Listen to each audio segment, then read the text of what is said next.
It's been a while since I've done a real deal live stream, but I feel a bit more braver and bolder to do it now with a webcam and the whole bit since my earlier office hours live stream. If you didn't catch that, a VOD should be out for that soon. But in the meantime, I thought I'd try out this setup with the iPad here and see if this works and see if it's responding on this side. Yay! So this is Nomad Sculpt for the iPad. Let me turn down the music for now so y'all can hear me just fine. And let me also make sure that I'm not just speaking out into the ether. No, we are good. We are good to go. Chats are open in case you want to drop an image open. And yeah, we're good. So if you're watching, as I was saying, I'm using actually a really cool app called Let's View on the iPad, so that way I can be simultaneously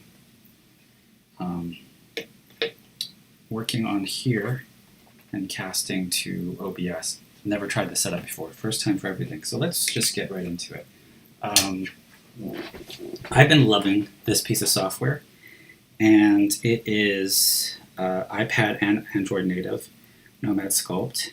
I've been taking a little bit more of a break from VR generally in terms of sculpting and modeling and painting, just because long term for the eyes, I just don't think it's been wonderful for me, and I don't think I'm the only one who's gone through that. So I'm being a bit more careful with my screen on FaceTime, but I still love it. Don't get me wrong. In fact, I don't think I would have gone quite this far with Nomad Sculpt had I not had the experience working in VR. But what you can see, like straight off the bat, you can get all these really great textures for my little Princeville character.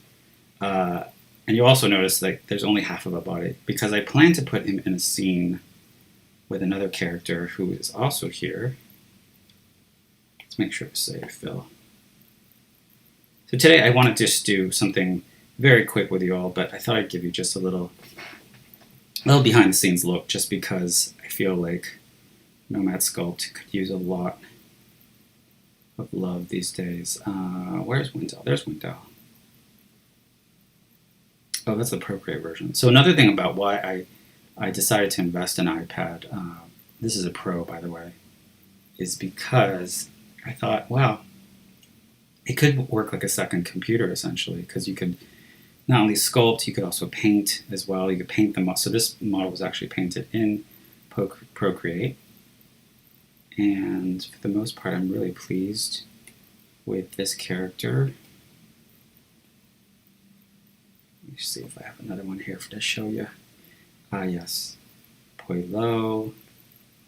Wait, also painted in Procreate and brought him back here. By the way, this has a really great turntable function off the bat, so you can actually. So this is how I've been getting my recordings. Is yeah, essentially just allowing it the default turntable function works really great. So let's get back to our Groundhog whip. So Phil, as in punxsutawney Phil, made famous by Groundhog's Day, the movie, the 160-year-old tradition. I think it's that many years old, 100 and something years old. And yes, I think punxsutawney Phil did in fact predict 6 weeks of winter. So there we have it. I want to give little Prince Phil. So the reason why I'm calling him Prince Phil is a new friend of mine told me it was her favorite holiday and that she always thought of Phil as a very princely character. So I thought, okay, let's make this a proper prince. So we need to make a crown today for Prince Phil, maybe even a cape if we have time, but let's just focus on a crown because I think that might be a fun way. I've never made a crown in this software, and so what better way to do that than over a stream, no pressure. So I'm going to put this in orthographic. Now, there are a lot of great tutorials out the bat. I should tell you about Glenn Southern's channel, which you can look up, Southern FX, Southern GFX. If you look up Glenn Southern, you'll find great tutorials on Nomad Sculpt, among many other things. And there's also Erica Kassab of Small Robot Studio. So I would look up those two at the very least, and you'll be well on your way to sculpting fat critters like this one. A lot of this was done, I should say, let me just break this down for you real quick. 3 spheres. 3 spheres that started off as primitives. As you can see, it's not a crazy amount of vertices. There's only like 177,000 as far as I can see here. You can set the resolution on various pieces of the puzzle if you'd like to. That way you can more easily manipulate things or add more resolution as you go along. It's really, really handy. It's made me appreciate. It's really furthered my education in general in terms of 3D art. So I'm having a good old time playing here. It's also a great way to just be listening to music or watching movies and sculpting at the same time. Couldn't do that before. As you can tell, it's Phil is missing hands right now. I don't know if I'll have time to get on to the hands today. Erica has a great tutorial about making hands in here, one method of making hands. But today we're going to go for the crown. I think that's very important. And I feel like best way to handle crowns, let's see. Yeah, let's go with a cylinder. Straight up cylinder. I saw, so I'm kind of adapting this off of something I saw Glenn do with a, let's see if it's big enough. Oh, that's more than big enough. With a,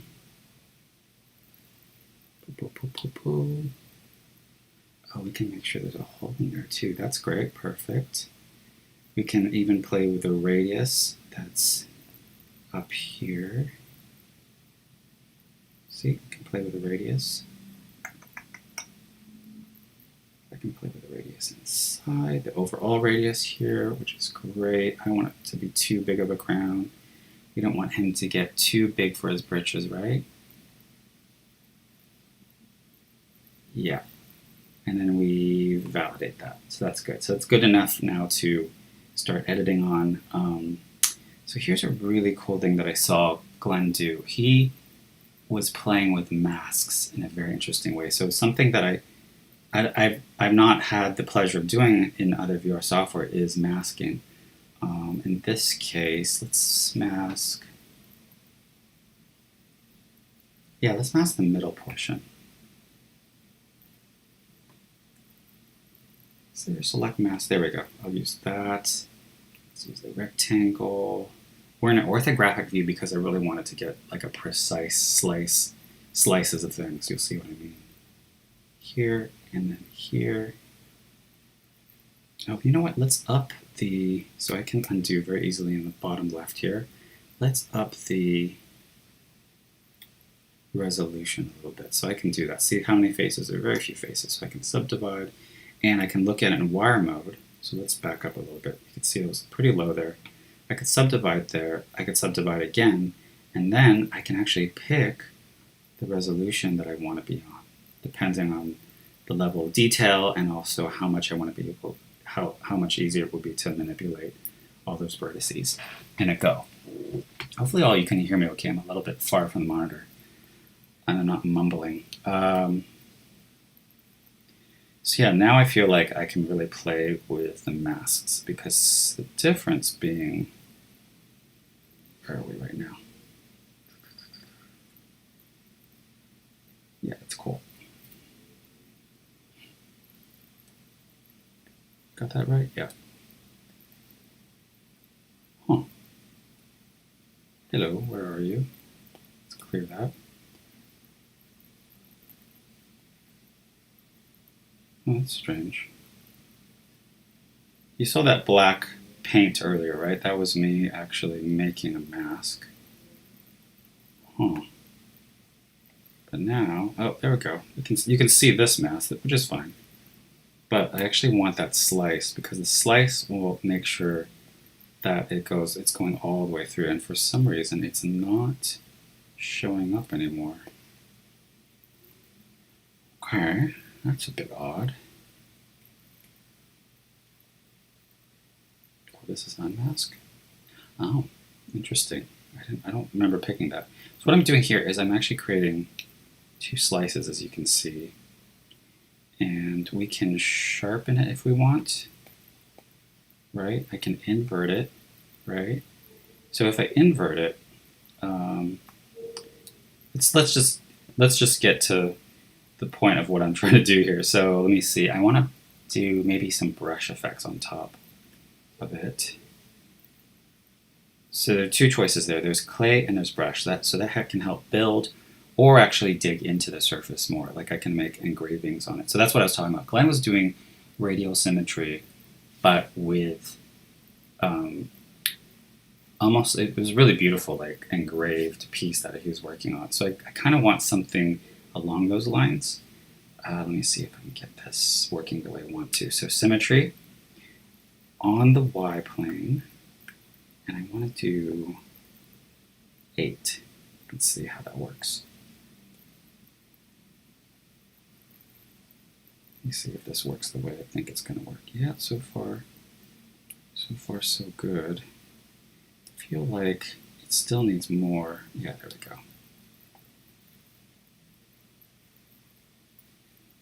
So as you can see there, it's making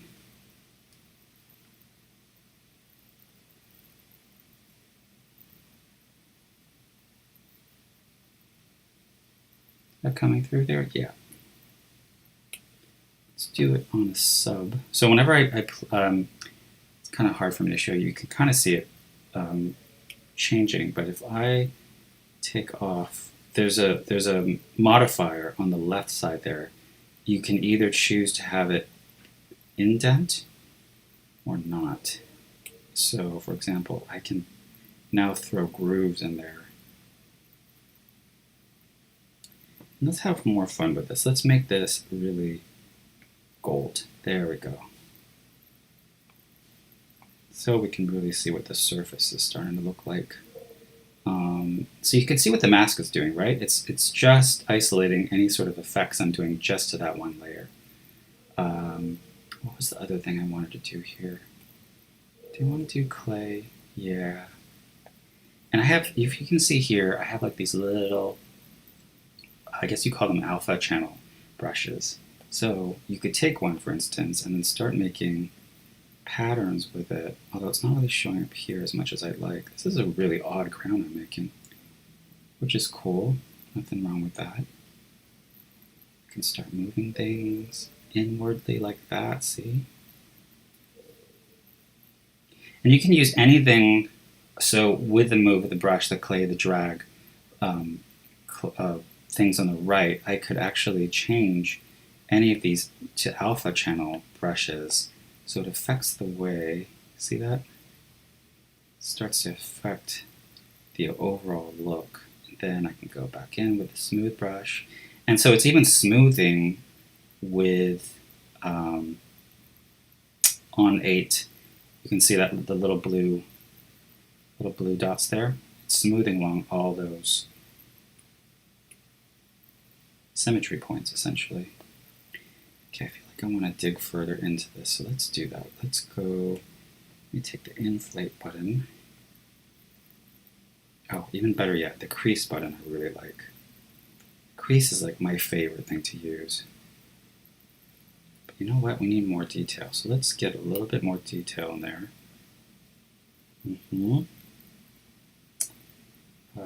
Yeah, subdivide, let's delete lower. Subdivide more. Subdivide again. Yeah, see, that allows me to really get some finer details.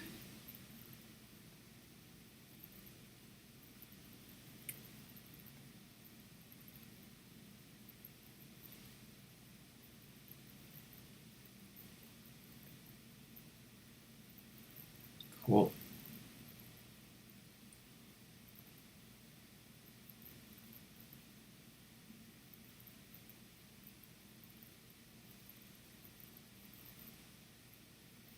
Nice to make that a little sharper.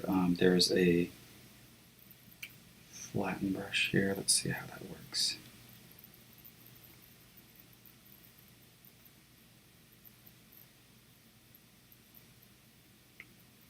So, I could potentially take this back into Procreate to start getting like smudge effects and things like that.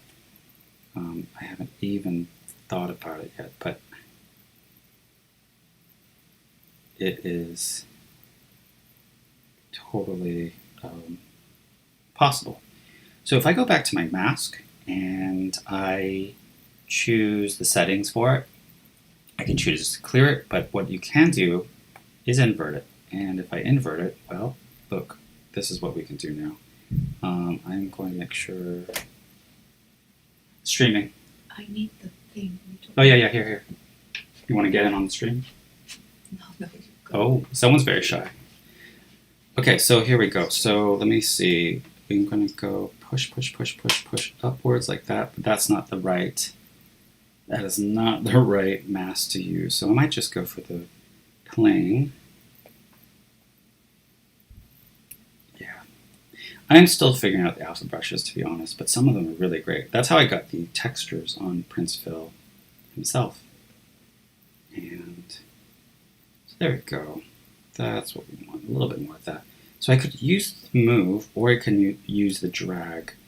I don't feel like I'm as well suited to tell you why one works better than the other. But I like using drag for more subtle, like you saw how I just pulled it out there and then also curled it. I use it for more smaller, subtle variations versus big moves that this is probably doing. That is my guess as to how that's working. Here we go. What else do I want to do up here? It'd be fun to give it some crystals, but for now I want it to just be a nice gold crown. What do we want to do on the bottom here? Let's make some creases on the bottom. Okay.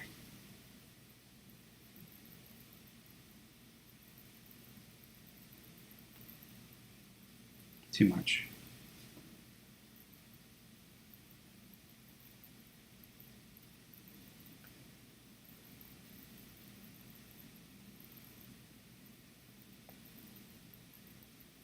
See, the temptation is to get too ornate too quickly, and I'm trying to avoid that. So I might be undoing a lot here just to sort of experiment a little bit.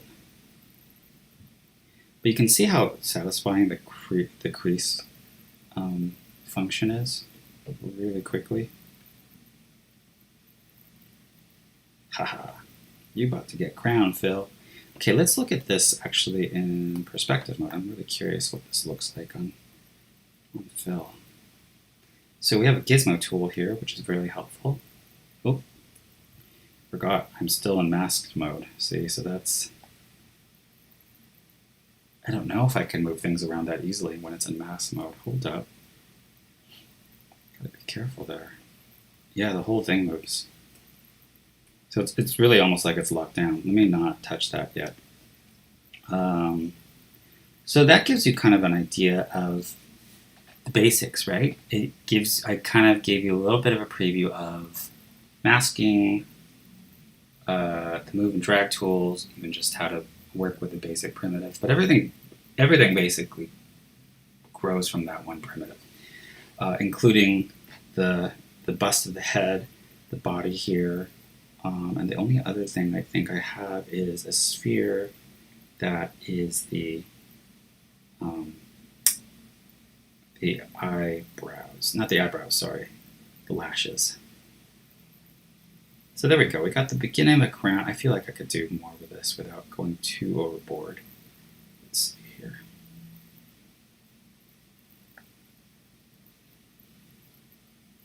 I like generally working with things in a perspective mode when I can, but as you can see, it was really helpful to go orthographic with that crown. Hold on, let me see if there's anything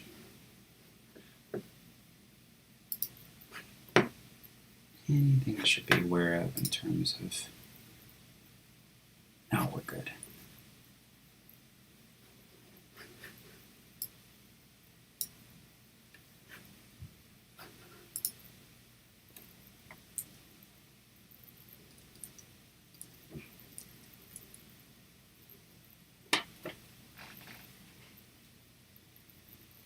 I'm going to play a little music here. Stop yammering for a second. I'm going to work on this a little bit more. And you enjoy.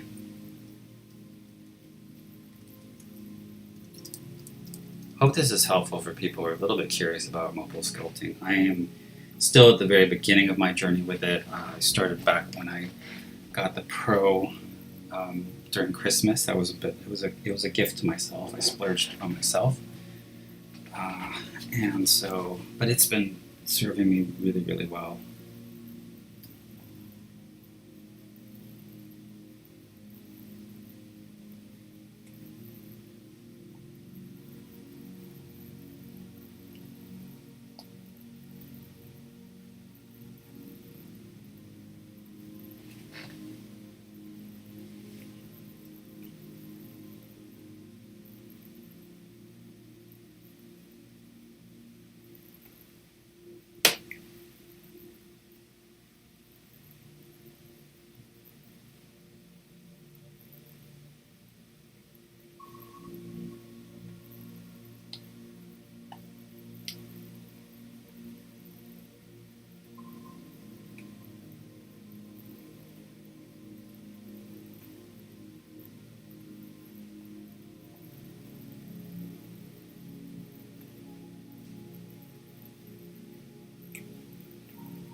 Oh, if you're curious where else you can follow me, here I am.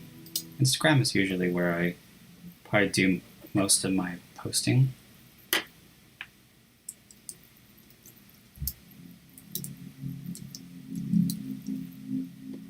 Okay.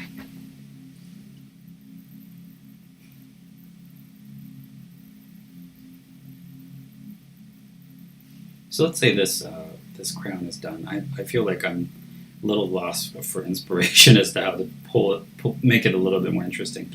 Let me add a little bit more of a crease here so there's some definition.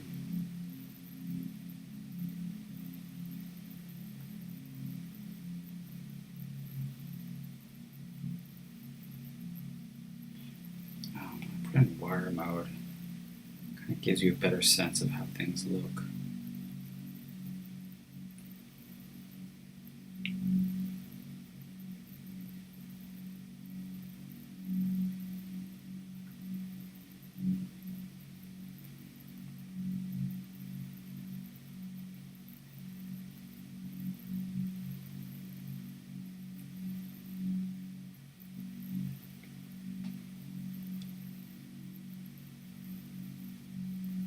Ooh, and the sun is set. The sun has set in the sunset.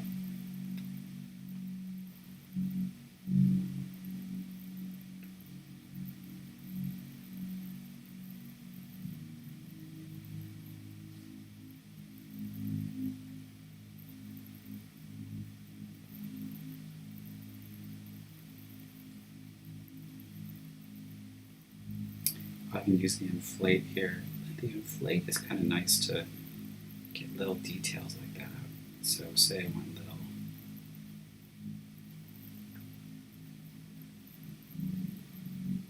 cute texturing like that, that's the way you do it. Oh, it's looking awkward up there. There we go. Cool. I don't really love what the creasing is doing up there.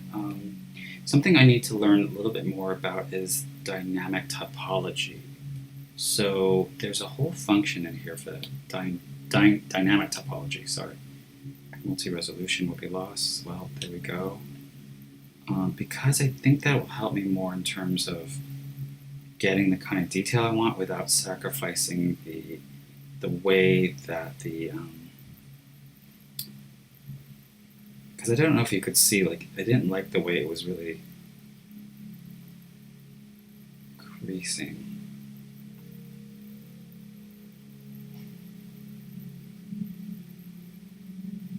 Yeah. Oh, what happened there? That was odd. That was very odd.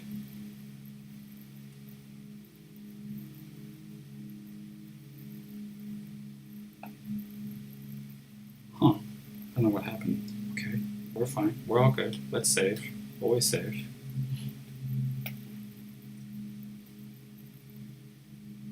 Okay, let's just do this. Let's take the mask off. Clear. By the way, another nice function I like about this is darkening selected messages. That way you can actually tell which piece of your sculpt you're touching.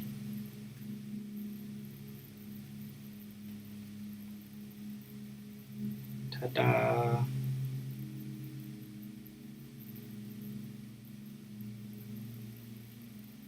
There we go. I can't really see his hair anymore. It's okay. I want to make sure it's just back enough on the head that we're not. Well, maybe I need to move the hair a bit now, funnily enough. I'm going to make a hole for it somehow, I'm not sure. Didn't think that part through. But I really want to make sure that the brow kind of like, it sits above the brow, so I'm not obscuring any of the expression. I haven't even thought about whether or not I do a facial rig for this or what kind of rig. I've never even done a proper facial rig, so we will see. And I'm talking about like if I were to create an animated or forget about an avatar because there are no legs here.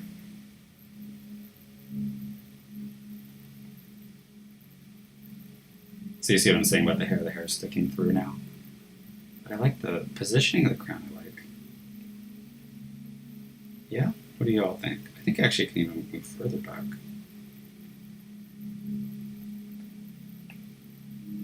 No, that was good. That was good. Like right above that point. Mm-hmm.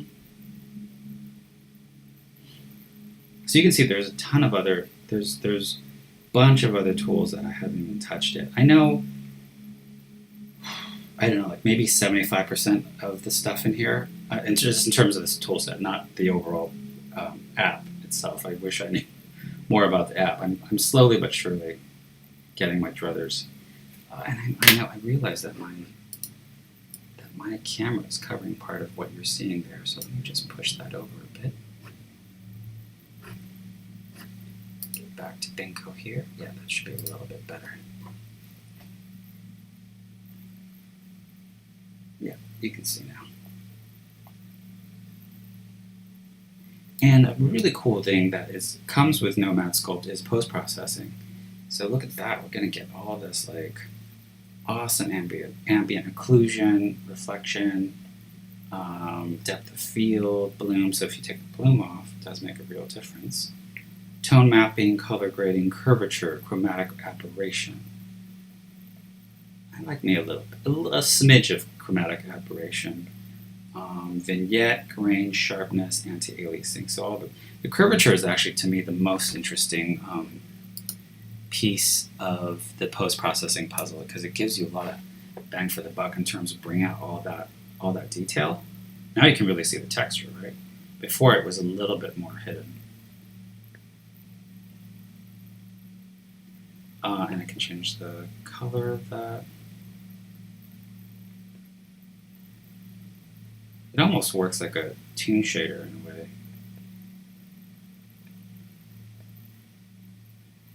So I like playing with that. Yeah, we can start playing with this is actually really what comes through. How's it looking? Actually, I want to see it from here. Oops.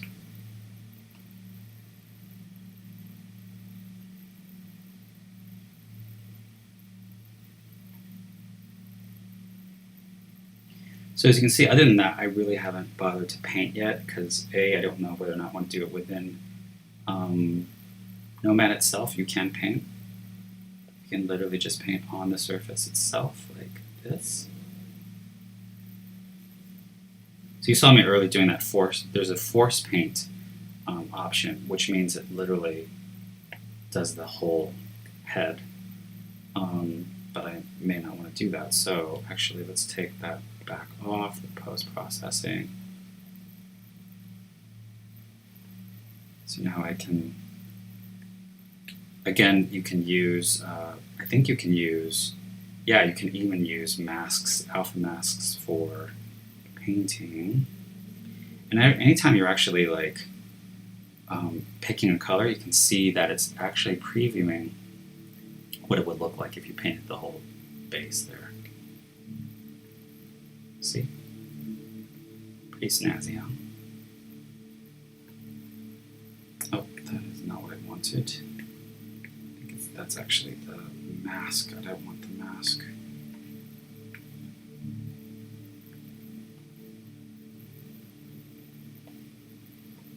So super easy to just paint on top of it. Kind of the way you would do back in like Medium or, you know?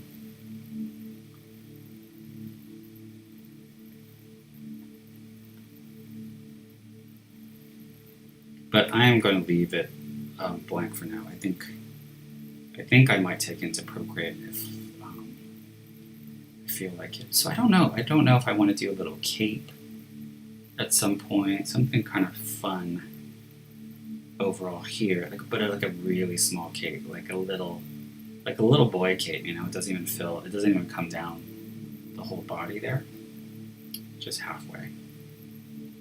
Just a nice little detail. But I need to do hands. Maybe I should at least start on that. So again, we have our primitives here. So as I said earlier, Small Robot Studios, Erica Kassab has a really great tutorial on that. I think, let's see about these parameters here. I want to see this on wire mode. Yeah. She had actually brought it down to about that level of resolution. I need to look at actual groundhog hands.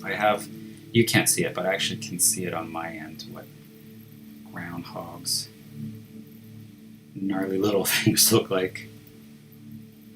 I did use a little bit of reference for this, but for the most part, I was really just kind of going with my own version of a groundhog.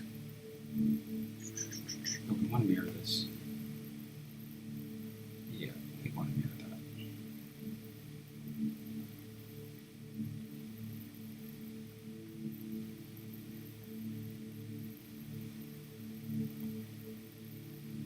Yeah, let's say something like that.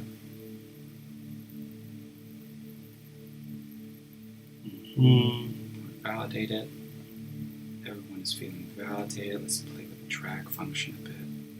So I could be on either side and it would be affected on both sides symmetrically. Nice, right?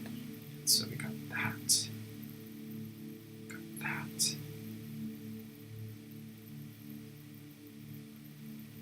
So from here, we can start thinking about the overall proportions we want for the fingers. They have, from what I can tell, a very small base say, the base of the hand itself, and then the fingers are a fair amount longer. But I want to make this really cute, so I don't think I'm going to go as long as a real groundhog. And I'm not sure what Phil will be holding too, so I have to think about that as well.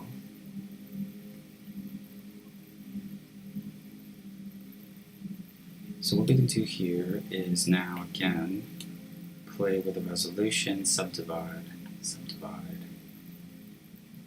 bravo. By the way, with this, now that it's like 474 or whatever, we can do this. We can actually decimate it down further if we want to. All possible. Yeah, there's decimation here. So there's there's a voxel remeshing, there's din topo, and there's decimation. I don't know enough to tell you the subtleties of each, but they're all very important. Let's just see what happens when I decimate it down by 50%. How bad is that?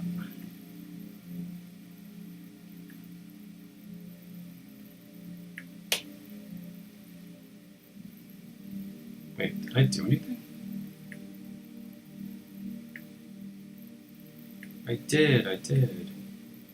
It's not so bad. It's not so bad. Okay. Back to the hands.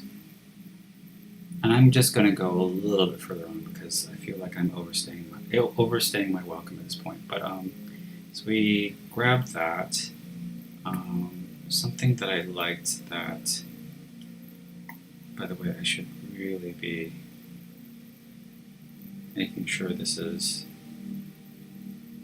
facing front and center.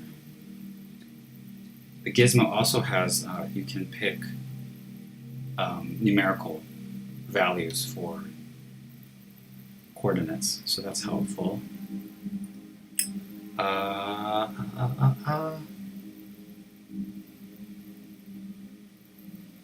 Oh, that's what I was doing. I want to slice a part of the top off. That was something that I thought was really interesting. That, oh, there we go. Hold up. Orthographic, front, and then we'll do this. So we have that. Then we smooth. So you saw what that did. That does exactly what it says on the box there. It just smooth. It just trimmed that whole piece off. So it's a nice way of just slicing the cheese. So that we have the top of the hands there. We can again, I don't have subdivision anymore. That's fine, I didn't need it anyways. I can drag things around there. Okay, and then we're going to make one finger with a cylinder. By the way, I'm not very good at figuring out how to... Oh, I think there was a way to do this. Okay, so let me do this.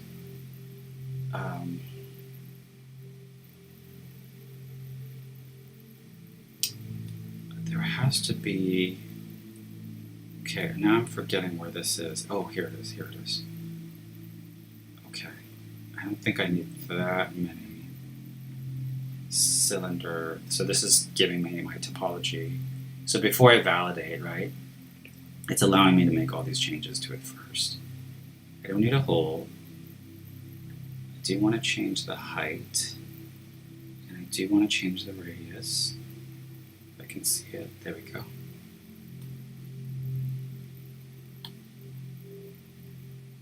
So obviously these are things that are super familiar to people who started in 3D, but to my point earlier, you know, there are a fair amount of us VR artists who didn't start in 3D, and I just think this has been a really nice transitional way for me to get further into 3D art. And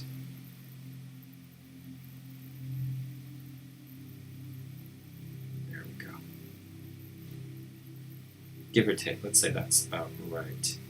And then I want to mirror that on both sides. Yep, there we go. Groundhog is not giving us a middle finger, it's because the middle finger is the longest. That's why we're going for that. So we can round that out a bit right now. Let's smooth that finger down a bit. All the way around.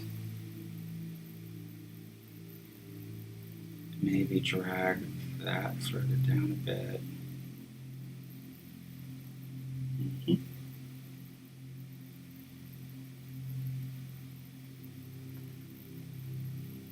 Cool.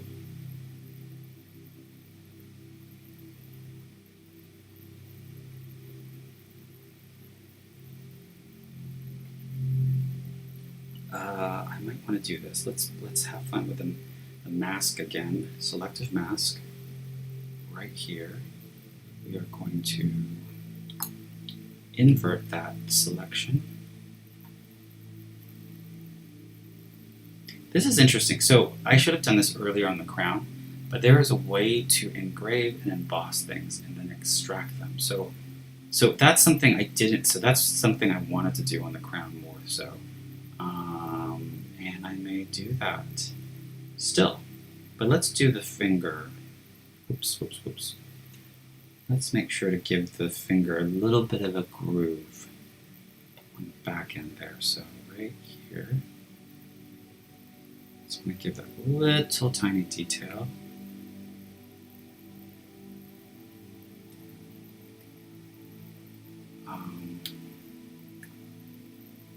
Let's clear that. Yeah, super small. Now we can. Oh no, I don't want to mask it. I don't want to mask it. Clear that. We can copy it, move it over, and voila, we have another finger to play with.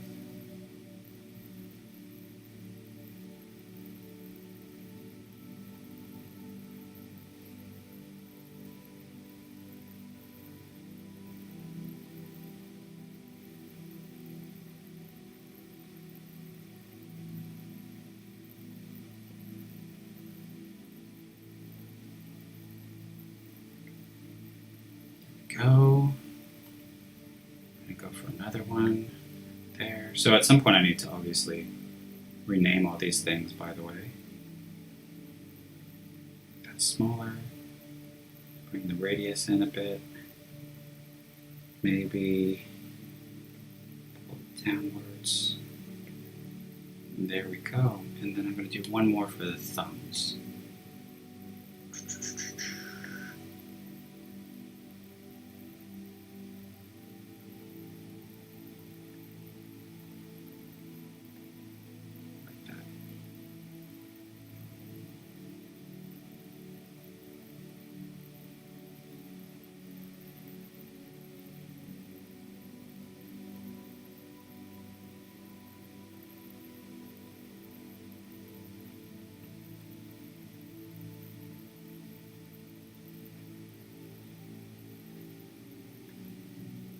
There we go, roughly that. There we go, we have the beginnings of hands of sorts. And so the next time you'll see this, you'll see most likely Prince Phil nom-nomming on something. And there we have it. But you know what, let me add the little tear shape goodness to the palm there. That's important. Erica broke this down very well, so I'm going to just keep saying, check out her channel. She just did a live stream today, which I think was really excellent. She was breaking down a head, specifically around doing stuff like this, like creating a stylized head. What am I doing here? What am I doing? By the way, you can also play with the environment. So if you're kind of sick of just one lighting environment, you can play with different ones here. And these can all be rotated. So for instance, if I come here, that can take the wire off. That will allow you to just really look at what you're situation is like. There's a matte cap version as well, so that keeps you really honest. Yeah. I'm going to get. I don't like. For some reason, I don't like looking at it in orthographic view. So there we go. All right. Here we go. What else did I want to do? I wanted to add one more little piece so we could at least kind of complete the hands.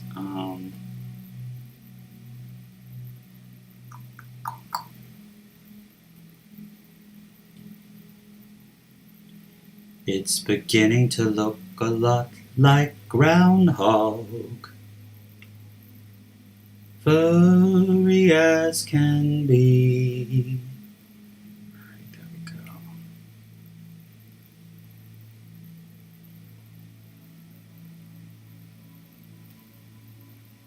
Whoops.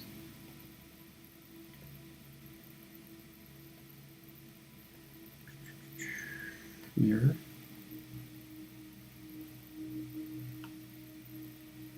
And let's make sure it's just small enough. There we go. So you see what I'm doing there, right? Just trying to create a little bit of a muscle connection there. Bravo, validate, and then we're going to reshape it.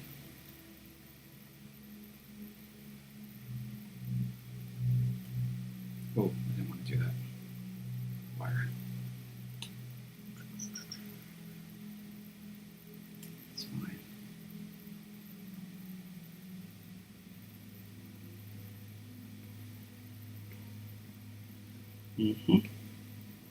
What we'll do is we will. So there's a way to actually select multiple things at once. I can press the smooth button, I think, and then there we go. The smooth button on the left side there, I can press it, and then I can multi-touch several pieces together. So if you look at this now, it'll show you that two things are actually selected. And then I can voxel merge, which means they are now merged together, just like how it sounds. And I can smooth away. Something I should also do that I liked about the hand tutorial was that I can select the center of the hand. So let's do select mask again here. Ooh. Are you not selecting again? Is that what you're not doing? Let's clear that. This select mask isn't quite working the way I thought it would. How about just a regular old mask? Where is mask? There it is. Oh, maybe on the other side. Maybe that's what the deal was. No, it's not. Oh, unmask. Let's see. I don't know why that's the default, by the way. Let's try that again. Still no. What's going on here? Oh, no. There we go. There we go. We got it. We got it. We know what we're doing. So if I select that just the way it was, I blur it a little bit. So let me show you what I'm talking about. I can blur it, and then I can invert it, right? Blur, blur, blur. Then what we're going to do is just move it a smidge so there's a little bit more of a curvature to the hand. That. So it feels a little bit more like there's a palm. Also on the upper side, oh, that's a bit much. Also, I don't want so much detail in here that it actually resembles a human hand. Just want enough. There we go.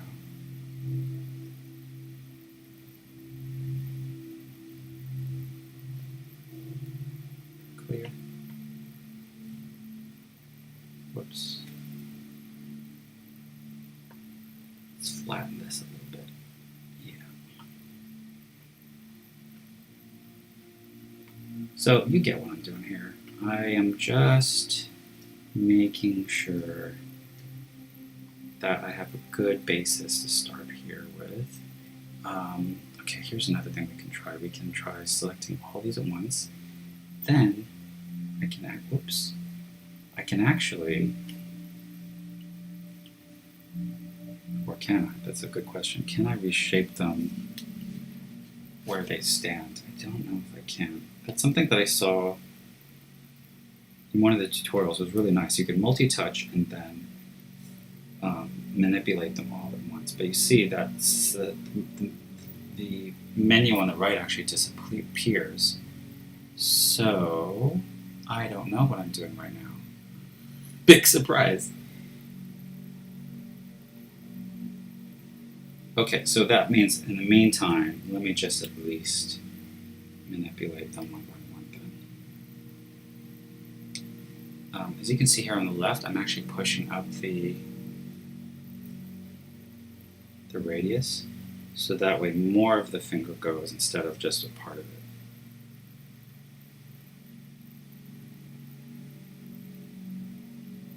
There we go. So I can push that in a bit more. Do that the same for here.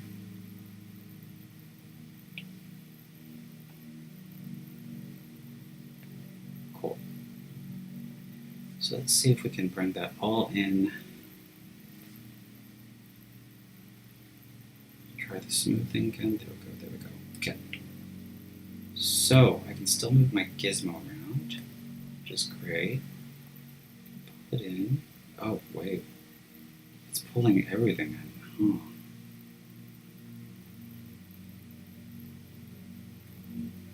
Okay, how do I do this? I know I want to do that. Okay. This might be a local world. Local versus, let me see here.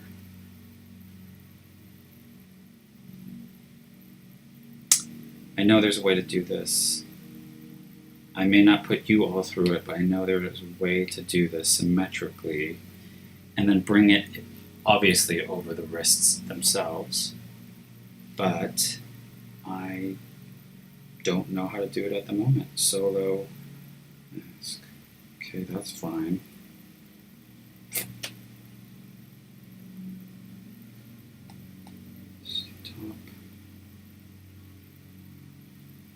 Go orthographic one more time. Oh, he's so chubby from up top. Yeah, see, the pivot point is there for some reason. I'm not sure why it's pulling from that point. Probably because it's the last thing I touched. But if I try pulling in like that, that doesn't work. It moves everything. So I need to be a little bit more. Okay, the symmetry is enabled. Right, cool. Ah, I wonder if that will work. Nope. Nope.